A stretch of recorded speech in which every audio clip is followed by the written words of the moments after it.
kumusta ka dyan sa abroad? Okay naman, pero nakakamiss din ng Pilipinas. Ang daming din adjustment. Worth it ba yung pag-migrate mo? Oo naman, mas madami ditong opportunities. That's globalization. First, people like us moving to different countries for work. Parang ang daming OFWs dyan ah. True, because of that, nagbabago rin ang populasyon like here.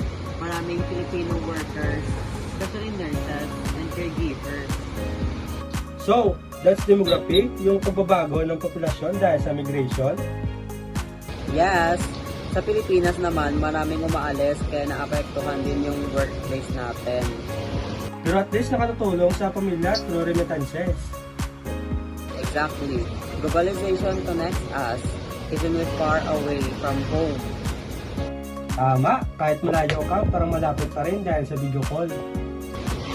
Oo nga Pilipino pa rin kahit saan pumunta.